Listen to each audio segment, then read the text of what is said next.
دیکھیے امریکی قوم کب کہتی ہے ان کو کہ یو آر فائرڈ. اب سر مڈ ٹرم الیکشن آ رہے ہیں, آپ کو مڈ ٹرم الیکشن میں اس فائر نہ ہو جائے.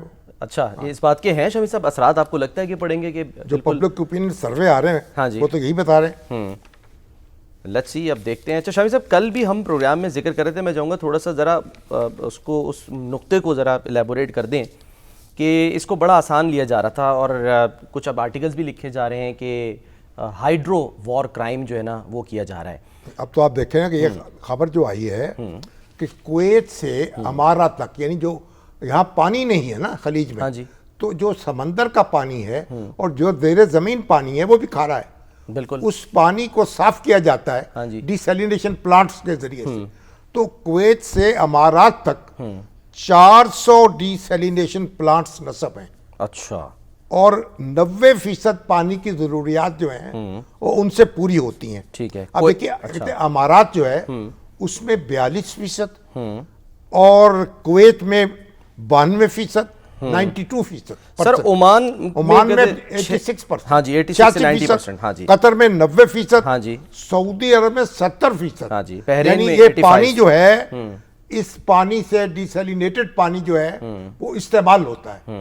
اور اگر آئندہ 10 سال میں سعودی عرب کا پلان ہے کہ وہ 80 ارب ڈالر جو ہے وہ انویسٹ کرے گا پانی کو صاف کرنے کے لیے, مزید ڈیسیلینیٹ کرنے کے لیے. ٹھیک ہے. اور اسی طرح آپ دیکھیں جو پانی کی جو ضروریات ہیں, قطر 2 لاکھ کیوبک میٹر پانی روزانہ حاصل کرتا ہے, اور یو اے ای جو ہے اس میں 100 ملی میٹر جو ہیں ان سے بھی کم بارش ہوتی ہے سال میں.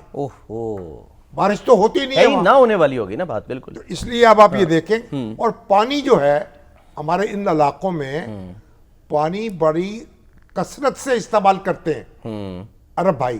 وہ کہتے ہیں کہ جو دنیا میں 160 لیٹر 180 لیٹر پانی ایوریج میں ایک شخص استعمال کرتا ہے, تو یہ 560 لیٹر پانی جو ہے ایک شخص استعمال کرتا ہے. 5 گنا ہو گیا یہ تو. ہاں جی, 5 گنا زیادہ پانی. اور یہ کیا وجہ ہے؟ امریکہ اور کینیڈا کے بعد یہ ویسے سوال ہے سعودی عرب کیوں کرتے ہیں, یعنی اسے طہارت کے لیے, نہانے کے لیے, 5 وقت کے وضو کے لیے. تو امریکہ اور کینیڈا جو ہے اس کے بعد سعودی عرب پانی استعمال کرنے والا تیسرا ملک ہے. تو یہ جو اگر خدا نہ خواستہ یہ ڈیسیلینیشن پلانٹس جو ہیں یہ ہٹ ہو جائیں تو پیٹرول کو تو بعد میں روئیں گے آپ, پانی کو پہلے روئیں گے. اور یہی شامی صاحب ہم سنتے تھے, اب تو یہ شاید کسی نے سوچا نہ ہو, جو کہا جاتا تھا کہ جی تیسری جنگ عظیم پانی پر ہوگی, پورا علاقہ جو ہے آپ کا خربلا بن جائے گا. ہاں جی صحیح بات ہے. پانی کے اوپر جو ہے وہ بہرحال جو ہے وہ کہا جا رہا ہے. اچھا شامی صاحب کچھ اقدامات چلیں, یہ تو ابھی پتہ نہیں کب سوچیں گے کہ پانی کم استعمال کریں. ہمارے یہاں اس بات پہ سوچا جا رہا ہے کہ جو اقدامات ہیں وہ کیے جائیں. وزیر اعظم شہباز شریف صاحب کی زیر صدارت آج بھی اجلاس ہوا پیٹرول کی بچت کے لیے. ہاں جی, توانائی کی بچت کے لیے. بالکل. اور اس سلسلے میں آکٹین جو ہے نا اس کے استعمال پہ پابندی لگا دی ہے. سرکاری گاڑیوں میں نہیں ڈلوائیں گے, صحیح ہے, اس کی قیمت زیادہ کی ہے. پھر اسکولوں میں بھی ابھی چھٹیاں جو ہیں 15 اپریل تک بڑھائی جانے کے امکانات ہیں, کہ سارے تجاویز تو سامنے آئی ہیں, اس میں لگے ہوئے ہیں. یعنی کم سے کم خرچ ہو اور بچت ہو زیادہ سے زیادہ.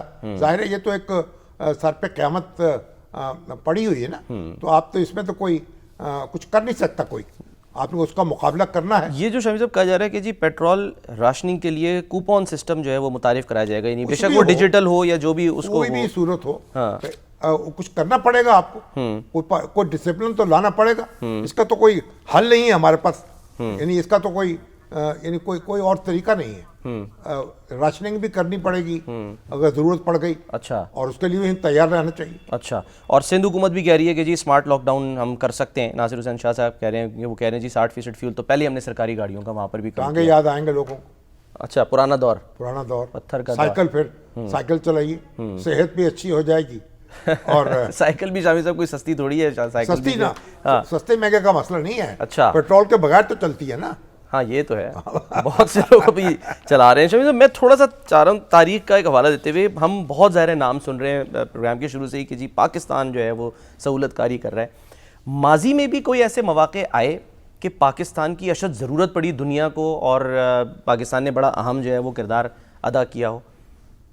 جنگیں رکوانے میں یا مسائل حل کرنے میں، یا دو ملک لڑے ہوئے ہوں ان کو؟ پاکستان تو دیکھیں نا، جو پاکستان کا تو ہمیشہ سے کوشش رہی، سعودی عرب کے اور ایران کے درمیان تو پاکستان ہمیشہ سے پل بنا رہا ہے تاکہ ان کے تعلقات میں وہ یعنی خراب نہ ہونے پائیں، بار بار جھٹکے لگتے رہے ہیں دونوں ملکوں میں.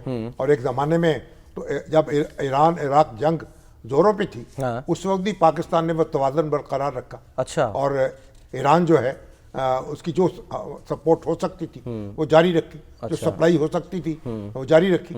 پاکستان تو اپنے مسائل میں الجھا رہا ہے، لیکن جہاں تک اس کے بس میں ہوا ہے اس نے دوست ملکوں کے درمیان مصالحت کی اور مفاہمت کی کوشش کی.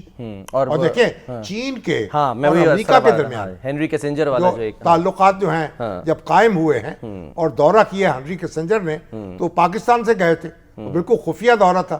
یہاں وہ خبر آئی بیمار پڑ گئے ہیں، صحیح ہے، انہیں ہسپتال میں داخل کر دیا گیا، صحیح ہے، لیکن وہ پہنچ گئے وہاں. اور چین کے اور امریکہ کے درمیان اس کے بعد تعلقات قائم ہوئے. اور پھر اس کا نتیجہ کہ روس سوویت یونین اس وقت ان تعلقات کے بڑا شدید مخالف تھے. اور جب اس نے دیکھا کہ پاکستان جو ہے اس نے کردار ادا کیا ہے تو پھر اس نے انڈیا کے ساتھ وہ دوستی کا معاہدہ کر لیا. اور جب مشرقی پاکستان کا بحران پیدا ہوا تو اس میں سوویت یونین نے ہمارے خلاف ایڑی چوٹی کا زور لگایا اور انڈیا کی سپورٹ کی، تو ہمیں اس کا نقصان بھی ہوا. لیکن بہرحال امریکہ اور چائنا کے درمیان جو تعلقات ہیں وہ ہم ہی نے بحال کرائے. بالکل ہماری سفارتکاری سے اس وقت بھی شامی صاحب انڈیا کو بری طرح جو ہے وہ آگ لگی ہوئی ہے، بہت زیادہ شدید. وہ حالانکہ لگاتا پاکستان میں آگ ہے. میں ایک بلکہ کلپ دیکھ رہا تھا، چاہوں گا آپ کو دکھاؤں بھی کہ ان کے ایک سابق فوجی ہیں، وہ جو ہیں وہ ایک پوڈ کاسٹ میں بیٹھے ہوئے تھے، ریٹائرڈ کرنل راجیش پور. ہاں جی، اسرائیل جو ہے وہ بلوچستان میں. ہاں جی، میں سمجھتا چاروں کو ذرا دیکھیں، ذرا ناظرین کو بھی دکھائیں کہ وہ پوڈ کاسٹ میں کیا فرما رہے تھے. بہرحال پاکستان تو اللہ کے فضل و کرم سے سب سے نپٹے گا. وہاں ظفر علی خان کا شعر ہے، زمیندار ایک آپ اتنے مگر اوج صحافت پر، یہ ہمارا تکل لڑے گا آپ کی ساری پتنگوں سے. پاکستان بھی لڑے گا انشاءاللہ. دیکھیے کہ اسلام آباد سے ایک بڑی اچھی خبر آئی ہے.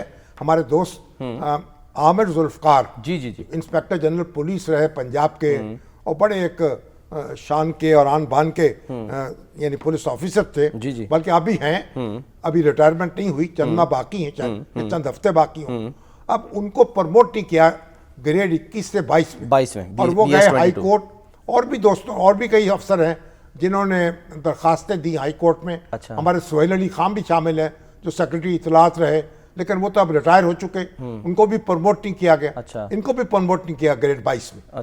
تو ہائی کورٹ نے ان کے حق میں فیصلہ دیا ہے اور کہا ہے کہ ان کو جو اسباب وجوہات بیان کی گئی ہیں وہ ناکافی ہیں اور نامناسب ہیں.